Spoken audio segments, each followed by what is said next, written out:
Esse é o planeta Terra, planeta em que vivemos há pelo menos 2 milhões de anos. Possui uma exuberante natureza, várias formas de vida. Precisamos nos adaptar para sobreviver neste planeta e ocupá-lo em toda a sua extensão. Usufruímos de todos os seus recursos e fizemos dele a nossa morada. Não apenas nos adaptamos ao planeta, mas também estamos adaptando ele a nossas vontades, aos nossos desejos, para o nosso conforto. Criamos grandes centros urbanos, consumimos de maneira voraz, desenvolvemos tecnologias, estudamos, aprendemos, trabalhamos, iluminamos, consumimos, e essa maneira como vivemos transformam de geração em geração a sociedade, trazendo novos comportamentos, novos valores, novas formas de se vestir, novos padrões éticos, novos padrões musicais, novas formas de conviver com o meio ambiente, novas formas de conviver entre nós mesmos. Agora os alunos do terceiro ano da escola Norma de Brito Piedade Martins tenho orgulho de apresentar uma conversa com pessoas de diferentes gerações para entender melhor essas diferenças.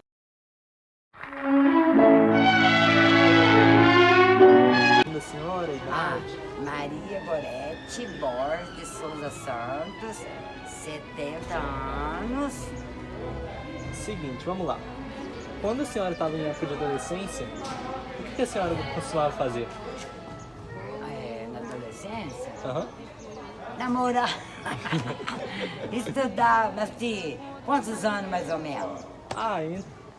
Da parte desde uns 15 até uns 20. Então, gostava muito de ir em baile, fugia do meu pai para ir. Em questão de trabalho, o que a senhora pretendia fazer na época? Quando eu tinha, assim, era mais nova, às vezes trabalhava, assim, em doméstico, na casa dos outros.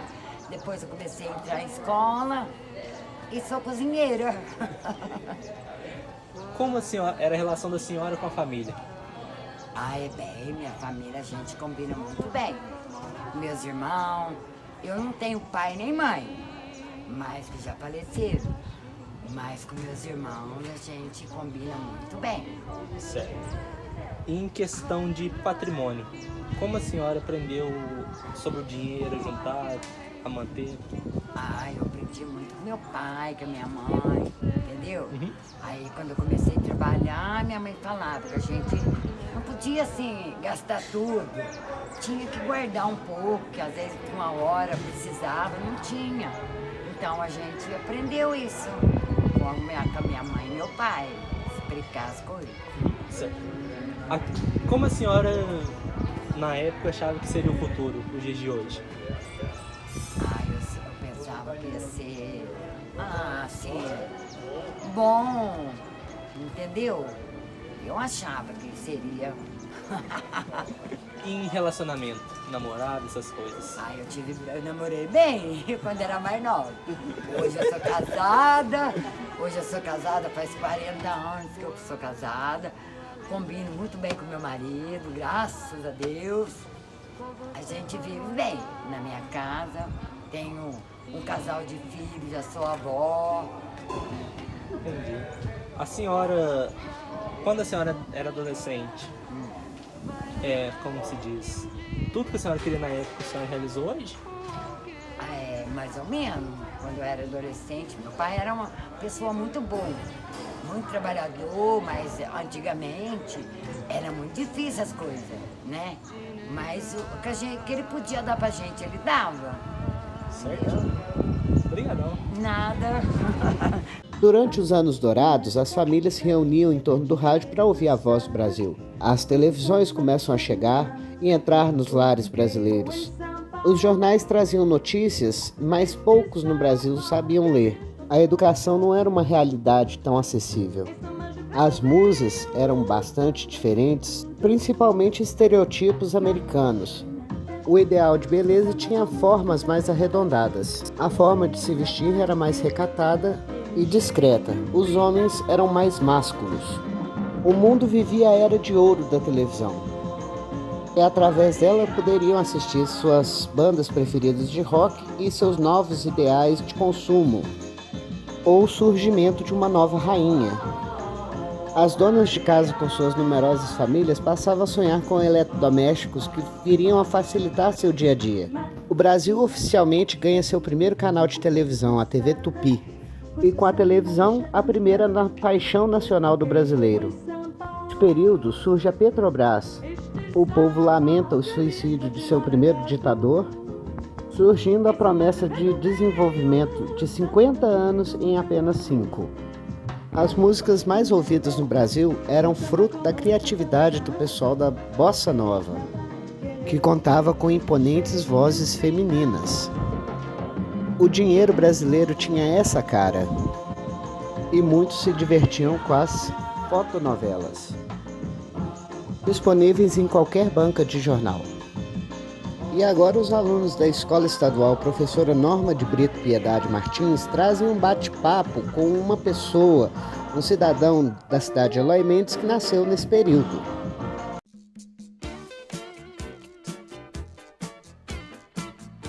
Bom dia, estamos aqui com o nosso professor Toninho, de Química. E aí, Toninho, tudo jóia com você? Tudo bom, cansado de sexta-feira. Fico feliz. A gente está aqui para fazer um trabalho sobre práticas comunicativas e criativas e a gente está aqui para fazer algumas perguntas sobre gerações. Ótimo. Então a gente está aqui para falar sobre a sua geração. Por favor, pode falar a sua idade para a gente. 59. 59 anos. O Toninho é da nossa geração, a geração X. Toninho, vou começar com uma pergunta muito legal, cara.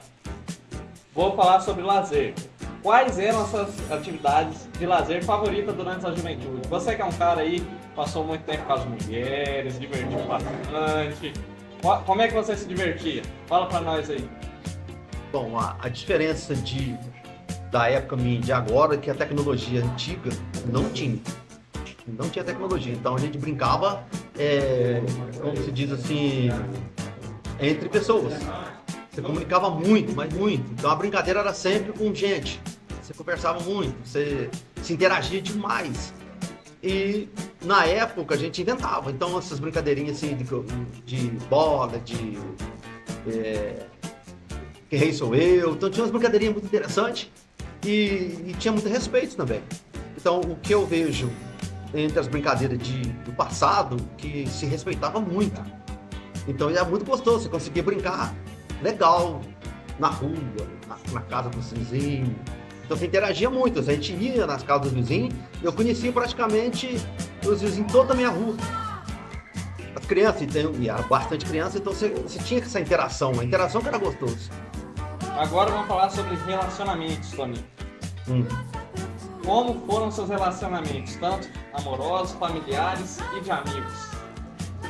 A amizade eu sempre fiz bastante, então a família é muito grande, na adolescência. A família é muito grande, a gente conseguia então essa amizade entre família, entre vizinhos, era muito gostosa. Como não tinha tecnologia de hoje, que você pode comunicar à distância, a gente comunicava era individual, então era aquele telefone sem fio, você conversava com um, com outro, e para você saber se era a realidade de conversar com um adulto, então era assim. Era muito gostoso essa comunicação e você então conhecia bastante a pessoa, o caráter das pessoas, era muito gostoso isso daí. E o relacionamento naquela época era muito rigoroso, mas muito mesmo. Então a questão de família era muito forte, né? Então para você, digamos, namorar, você tinha que ir na casa da namorada, você tinha que conversar com o pai dela. O pai dela que dava as regras, hora para sair, hora para chegar, ou às vezes nem saía, ficava só ali na casa. Então tinha um respeito sim, muito grande. Legal. Agora, vou passar para minha última pergunta e aí a gente vai passar aqui para o nosso amigo Marcos Menezes fazer entrevista com você. Tá bom. Quais foram os maiores desafios que você enfrentou para garantir a sua estabilidade financeira para você e sua família? Da vida toda? Isso. Ó, é claro que na época estudar era um desafio. Resumindo, você tinha que ter tempo, disponibilidade e a família ajudar. em valores, em tudo, apoiar em tudo. E era difícil demais, porque as escolas eram muito distantes e também poucas. Então, para você conseguir uma escola para estudar a nível de faculdade superior, é muito difícil. Mas você tinha a profissão, a família te dava o suporte na profissão. E o trabalho, eu sempre trabalhei com a família, então já comecei cedo trabalhando com a família e isso foi me dando profissão, dando suporte. Então toda a família que me deu esse suporte. Isso foi muito importante para mim. Certinho. Agora eu vou passar para o meu amigo Marcos Vinícius. Vai lá, Marcos. Bom dia, Toninho. A primeira pergunta que eu faço para você Bom dia. Como as experiências culturais da sua juventude influenciaram na forma como você cria e compartilha tradições familiares com as gerações jovens, agora, a nossa geração? Você fala cultural. Isso. Tá. A cultura, na época, ela já era embasada, assim, com muito respeito. Então, por exemplo, a música. Então, assim, eu vivi no regime militar. Então, na minha adolescência, já era o regime militar, que era muito, mas muito, assim, cobrado. O respeito. Não se colocava uma música em lugar nenhum, sem que eles olhassem até a letra, as palavras. Mas isso ajudava no respeito e na tradição. Então era muito respeitoso. Então a música, a dança, e era bem gostoso que você podia, né, divulgar aquilo em todos os lugares que você fosse. Então aquela cultura era bem assim, como se diz, disseminada bem na sociedade. Não tinha como ir além daquilo, mas o bom que era com muito respeito, dava para você então interagir com todas as idades. Então, por exemplo, de 0 a 100, digamos assim, a dança, a música, o teatro. Então era tudo assim bem assim, organizado. Minha última pergunta para você seria: como você decidiu e concluiu a sua profissão? Eu digo que a gente controla o destino, mas não é dono dele. A gente tem que estar pronto para a diversidade. Isso daí, por exemplo, eu digo que hoje, agora, na sexta-feira, tá tudo legal, mas eu posso sair aqui e ter um acidente de moto. Igual aconteceu com esse amigo meu, ficar paralítico ou ficar doente. Então, o destino muda a cada segundo. E geralmente, você tem que estar preparado. A pessoa que está preparada com profissionalismo, estudo, ele se sai melhor. Eu digo assim, eu não sou grande exemplo, mas o meu pai me deu oportunidade para estudar. Quando ele faleceu, eu estava preparado, parti para a área da educação. Eu estava com diploma, eu estava preparado para isso. Entrei na área da educação, posteriormente entrei na área de tratamento de água, depois de um trabalho como tempo no SAAI. Mas tudo isso é resultado do meu preparo desde a adolescência. E como essa geração se divertiu, dançou, brincou, revolucionou na moda e na estética, conheceu os primeiros aparelhos telefônicos, que custavam caro e não eram acessíveis a toda a população. Os televisores traziam mensagem de uma geração que dizia: faça amor, não faça guerra. Através da televisão assistiram a um Brasil campeão e viram as ruas se encherem de automóveis lançados pela recém-criada indústria automobilística brasileira. Crescimento e aumento das populações das cidades, os primeiros governantes militares, uma moeda com pouco poder aquisitivo, mas grandes esforços do governo para erradicar de vez o analfabetismo no Brasil. E a educação profissional passa a ser uma preocupação dos governantes. Valores como ética, como disciplina, são pregados abertamente nas escolas. E houve um aumento de mais de 300% na demanda por cursos superiores. As crianças aprendiam sobre os deveres cívicos do cidadão. É comum que as escolas ensinassem como tomar conta de bebês, corte e costura e contabilidade básica. O sonho de consumo do brasileiro acaba sendo transformado por um recente parque industrial nacional, com modelos para todos os gostos e bolsos. No campo da moda, a juventude experimenta novas cores e novas texturas, tudo com muita cor e alegria. O brasileiro descobre uma nova paixão, o automobilismo. Na música, o povo se dividia entre o rock and roll, a tropicália e a jovem guarda. E a seguir veremos o depoimento de uma cidadã que nasceu nesse período. Seu nome? Tatiana Mesquita, Qual a sua profissão? professora. Por que você escolheu essa profissão? Bom, eu escolhi porque na época que eu vivia, meus pais com 10 filhos não tinham condição de pagar uma faculdade que eu queria. Não tínhamos programas de governo que tinha essa facilidade que tem hoje. Eu sempre quis fazer farmácia. E como não tinha dinheiro, eu consegui uma bolsa para fazer geografia, estudos sociais na época, aí eu fiz. Mas você sempre foi essa segunda opção? Sempre foi, sempre eu gostei muito. Brincava ali de professora, mas minha primeira opção sempre foi farmácia. E geografia era a área de professora que você Sim, a área de professora que eu queria. Entendi. Qual que é a sua idade? 48. Quantos filhos você tem? Duas Duas meninas? meninas. Qual que é a idade? Uma tem 27 e a outra tem 18 anos. Poliana e Maria Clara. Elas decidiram seguir a mesma profissão que você? Não. Quer dizer, a minha segunda filha, Maria Clara, ela quer fazer farmácia. Então, não sei, de alguma forma, se ela foi influenciada por eu ter falado isso ou não. Mas ela sempre gostou muito de química, física, então acho que foi por isso que ela escolheu a farmácia. E outra filha? Psicóloga, Ah, fez psicologia. Por escolha dela também, nunca interferi em nada. Porque eu acho que a profissão é uma coisa muito particular, você vai fazer o resto da vida. Então tem que ser uma coisa que você gosta de fazer. E quando foi que você saiu da casa dos seus pais? Eu tive duas fases de sair da casa dos meus pais. Porque meus pais moravam na zona rural. E eu com 7 anos tive que morar com meus irmãos na cidade. Né? Então ele morava na roça e eu morava na cidade. Então 7 anos foi a primeira fase que eu saí. Aí morei sempre com meus irmãos, desde 7 anos de idade. Depois, meu pai, eu com 16 anos, os meus pais mudaram para a cidade. Aí eu morei com meus pais, com 20 anos eu casei, aí eu saí de casa de novo. Então eu tive essas duas fases. Você é a mais nova dos seus irmãos? Sim, mais nova de 10.